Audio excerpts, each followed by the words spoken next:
Hello everyone, accept the greetings from Solufy Private Limited. Namaste. Hope everybody is doing fine in these global pandemic days. Wishing everyone's health and safety. Today in this particular series of video, we are starting to explain you how a customer who are willing to start ERP Next for their ERP implementation, how they can import the data into ERP Next, or if they are starting the ERP implementation or they are migrating. In both the cases, the data import is very important. So let's go through it. Once we are signing in, we will go to the switch of the desk. Those who are new to the ERP Next, just for their idea, that ERP Next is module and domain oriented open source, one of the best ERPs, where you will be whatever business process you belong to, you have access of. You click on a specific one and you can go into to do all the transactions. Here our purpose is to start the data import. So ERP Next beauty is two part. One, you can go to the settings and go to the data import, or if you don't know the path, the navigation, you can simply click here and click on the data import. That will give you an idea where data import can be handled. So let us just start one of the data import. Just an example, whenever you have done whatever data import, all the history will be taken care of. That is the beauty of ERP Next. Let's start with the data import. Now whenever you are moving to a new ERP, the core of any business is about the product and services. So we will today just go with a simple example of item import, where there will be a need of mapping some of the fields. Imagine that your existing ERP or your existing legacy software calls item as product. So in here we will map the product to item.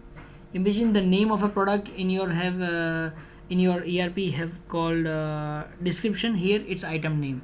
You have item details. Here it could be item description and so on. So there will be a little field mapping as a important practice you have to adopt.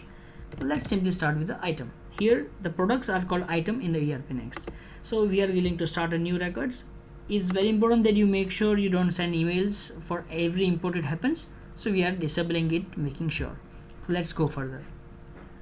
The beauty of ERP Next is whenever you are into a new ERP or even we are first time using ERP Next, it gives you an idea or at least an import compatible guidance that whenever you are willing to import some specific tables, doc types, you have to make sure your import compatible file is there in the picture.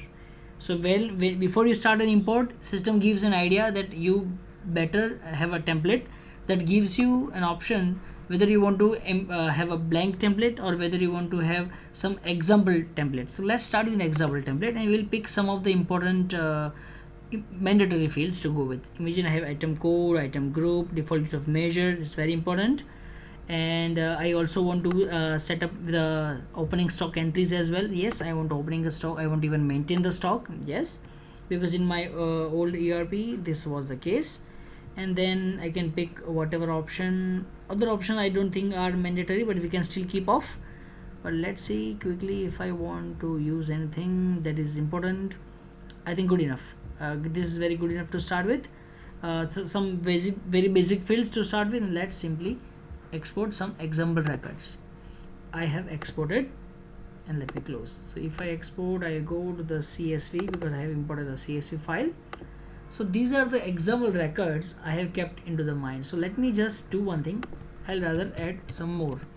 Say this is product, again it's unique for me, valuation is 1. I want to have 2 as a stock. I want to keep maintain a stock.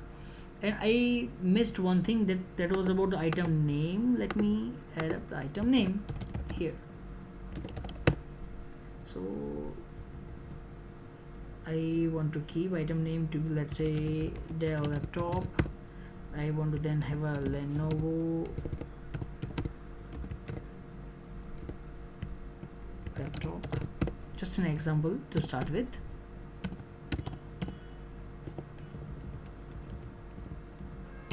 So I'm just adding some of the quick examples for import, and I will remove all the ones so that we don't want to disturb the existing records.